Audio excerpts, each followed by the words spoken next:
So this next set of exercises is aimed to improve muscle imbalances from a problem called lower crust syndrome. It's a condition that causes a lot of problems, from hip pain, lower back pain, upper back pain, and so on. It's called a lower crust syndrome because it's in the lower part of your body and involves a crust of muscles that are short and tight and muscles that are long and weak. So the muscles that are short and tight will be your hip flexors and your back muscles.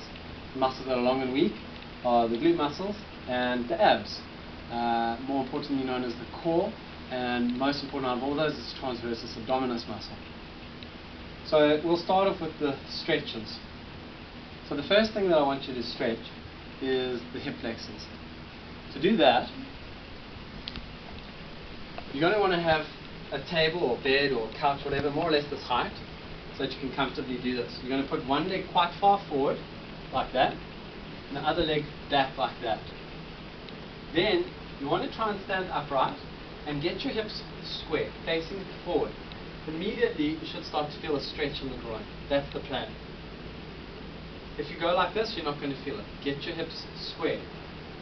Now, sometimes it's uncomfortable and can compress the back. If you feel that, just put your hands forward a bit, rest on there, and bend your front leg a bit more. That way you're taking the pressure off your back and you can still feel the stretch, but keep your hips square.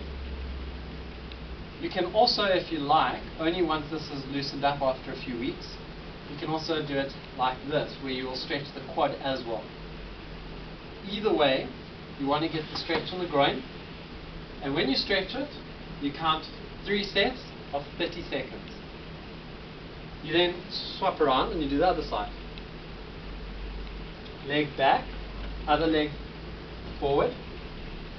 Keep your hips square, so you want to rotate your torso away from the bed or the couch. And you're going to bend the front leg like that. Feel a nice stretch in the groin. If it's hurting the back, just bend forward a little bit and put your weight on your hands and bend the front leg a bit more. But either way, you get the stretch in the groin and you hold 3 sets of 30 seconds. You can, if it starts loosening up after a few weeks, again, as I said, grab the leg and then you're going to pull your heel to your bum and stand square like that.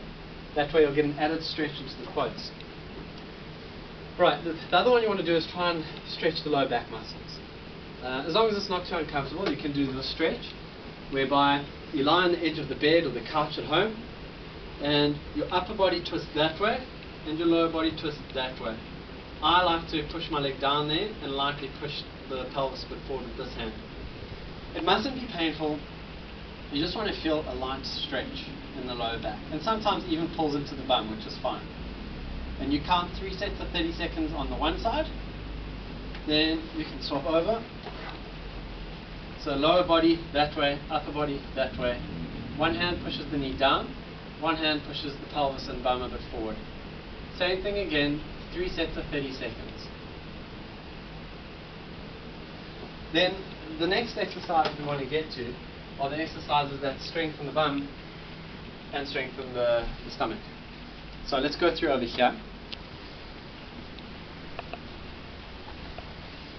It's important to note that these are very basic entry-level exercises, and there will be future videos that will explain more advanced things, but you've got to get these things right first.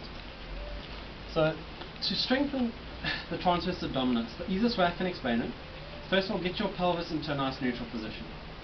You find this little bone sticking out just about at the belt line, and you move your thumbs in and down. So you go in and down.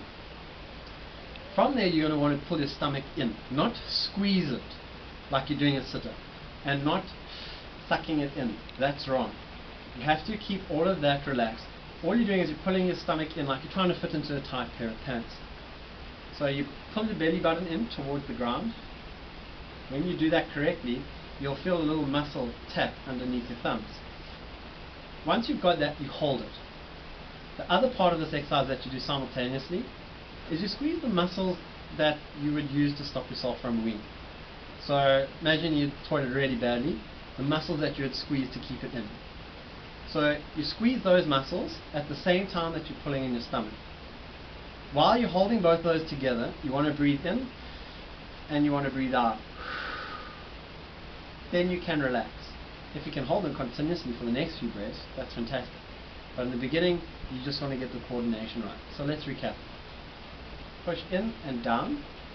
Pull the stomach in. Feel the tap on the thumbs. Squeeze the muscles that you use to stop yourself from weaning. Breathe in.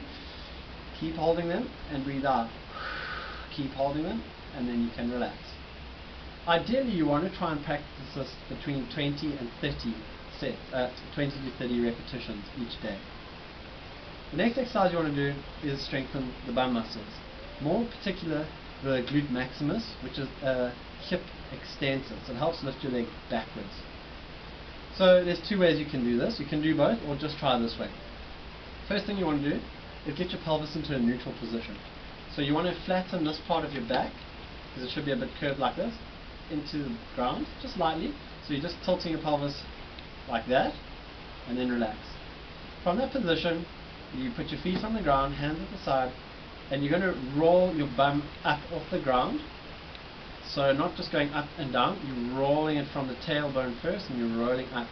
While you're doing that, you're contracting and squeezing the bum muscles, and you count. For 2 seconds you hold, 2, and you roll down again, like that. You don't just flop it down, it has to roll. Good. And then you lift it up and squeeze the glutes, so these muscles are squeezing nicely. 2, 3, and then roll down. For those, you want to do at least 3 sets of 10 each day. Other than that, if you don't feel that working the glutes too much, you can do it this way.